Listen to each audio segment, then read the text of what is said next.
আসসালামু আলাইকুম। আমি এখন মৌলভীবাজার জেলার কমলগঞ্জ উপজেলার শমশেরনগর ইউনিয়নের একটি বৌদ্ধভূমির সামনে দাঁড়িয়ে আছি। আর এই বৌদ্ধভূমিটা আমি আপনাদের দেখানোর চেষ্টা করতেছি। দেখেন, এইটা হচ্ছে মৌলভীবাজার জেলার শ্রীমঙ্গল যাওয়ার একটি রোড।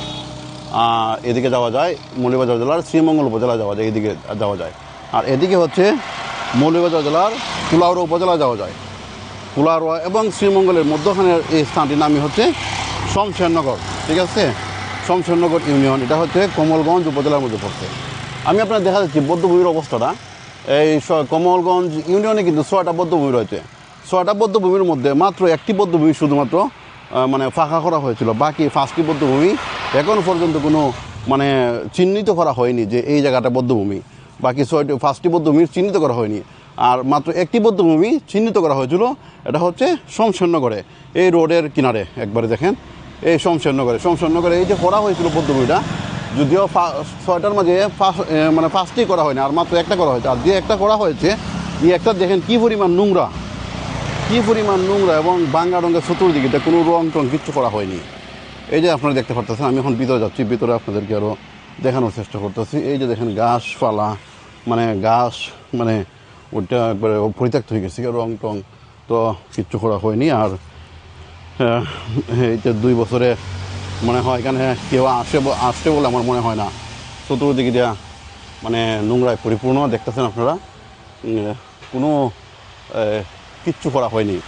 এই যে দেখেন অবস্থা, এই হচ্ছে গাছ চতুর্দিকে দুটি গেছি এবং গেউর ফুরে গেছি গা, দেখছেন অবস্থা, গেউর ফুরে গেছি চতুর্দিকে দিয়া। এই যে এটা এখানে গেউর ফুরে গেছি গা, এই হচ্ছে অবস্থা। আর আমি আরও ফটো দেখানোর চেষ্টা করতেছি। এখানে কিন্তু শুধুমাত্র একটা জিনিসই লেখা হয়েছে, আমি দেখাচ্ছি। মুক্তিযুদ্ধকালীন গণহত্যার শিকার যারা হয়েছিলেন, মুক্তিযুদ্ধের সময় যারা গণহত্যার শিকার হয়েছেন, এখানে হিন্দুরাও আছে, মুসলমানও আছে, সবাই কিন্তু এখানে মানে সমাহিত করা হয়েছে। মানে এখানে তো পুরা নিয়ার তো বাকি থাকার সময় নাই, যে কারণে একবারে গণকবর দেওয়া হয়েছে জায়গার মাঝে, হিন্দু মুসলমান সহ।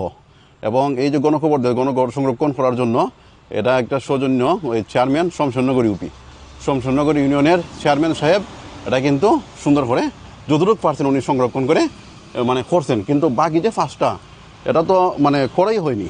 বাকি যে 5টা বৌদ্ধভূমি, এটাকে মানে সংরক্ষণ করাই হয়নি। যাই এটা তো মোটামুটি একটু করা হলে কি হবে, এই দেখেন গেউর চতুর্দিকে যে মানে নোংরা আবর্জনা ফুরে দিচ্ছে। এবং দেখেন, আমি একটা জিনিস দেখাচ্ছি, এখানে কিন্তু অসংখ্য অগণিত খবর, এই যে জায়গাটা দেখতেছেন, এখানে কিন্তু অসংখ্য অগণিত মানে গণখবর, মানে সিরাইয়া এখানে কিন্তু গণখবরগুলো করা হয়েছে।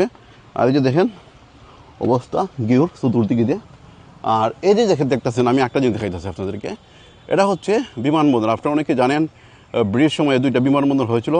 একটা হচ্ছে বাংলাদেশের এই শমশেরনগরে, কমলগঞ্জ মৌলভীবাজার যারা কমলগঞ্জ উপজেলার শমশেরনগরে কিন্তু এই বিমানবন্দরটি স্থাপন করা হয়েছিল ব্রিটিশ পিরিয়ডে, মানে দ্বিতীয় বিশ্বযুদ্ধের সময়, বিশ্বযুদ্ধ পরিচালনা করার সময়। এবং আরেকটা বিমানবন্দর করেছে কলকাতায়, দমদমা বিমানবন্দর, এই এবং শমশেরনগর বিমানবন্দর। এই 2টা বিমানবন্দর কিন্তু আমরা উল্লেখযোগ্য বিমানবন্দর, কলকাতায় একটা ছিল, আর এটাই ছিল ব্রিটিশ পিরিয়ডে বিমানবন্দর। এবং এই বিমানবন্দরের যে এই ওয়ালটা দেখতেছেন, এই ওয়ালের ভিতরেও কিন্তু অনেক গণখবর আছে, আবার ওয়ালের বাইরের দিকেও কিন্তু গণখবর আছে। ওই যে দেখতেছেন ছোটো গড় দেখা যেতেছে, এই গড়টার সামনটা নিয়ে মানে ওয়ালের বাউন্ডারি ফারেও কিছু গণখবর আছে। আর এদিকে অসংখ্য অগণিত গণখবর রয়েছে, মানে মুক্তিযুদ্ধে যারা জীবন দিয়েছিল, আত্মাহুতি দিয়েছিল, তাদের এই গণখবর এই জায়গার মধ্যে রয়েছে। দেখেন নোংরা কী পরিমাণ, তার মানে কোনো সময় বোঝা যাচ্ছে যেমন 2 বছরের ভিতরে কেউ রং টং কিচ্ছু করা হয় নাই, মানে এভাবে মানে অবস্থা হয়ে রয়েছে। তো যাই হোক, আমি এটা দেখানোর চেষ্টা করলাম, আর আমি যতটুকু পারি দেখানোর চেষ্টা করলাম।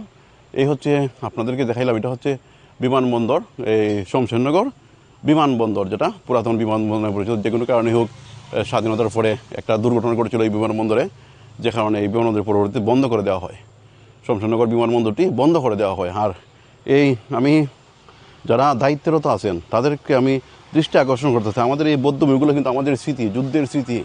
এগুলো কিন্তু বাচ্চারা কিন্তু ভবিষ্যতে তারা কিন্তু এগুলো শিখবে, দেখবে। বাচ্চারা জানতে হবে যে আমাদের যুদ্ধের সময় অনেক লোক শহীদ হয়েছিল, যে বাংলাদেশকে মানে বাংলাদেশের স্বাধীনতা অর্জনের জন্য যে অনেক লোক জীবন দিয়েছিল, এগুলো কিন্তু স্মৃতি হিসেবে আমাদের মানে সংরক্ষণ করে রাখতে হবে। সেই জন্য হলেও অন্ততপক্ষে এইগুলাকে মানে স্মৃতি বিজড়িত হিসেবে সুন্দর করে মানে জাদুঘরের মতো অথবা পরিপাটি করে যাতে রাখা হয়, যাতে পরবর্তী প্রজন্ম আমাদের যুদ্ধ সম্বন্ধে মানে 71-এ কীভাবে মানুষ জীবন দিয়ে মানে কিভাবে তারা দেশকে মানে সবার সামনে তুলে ধরেছিল, এগুলো কিন্তু ইতিহাস তুলে ধরতে হবে।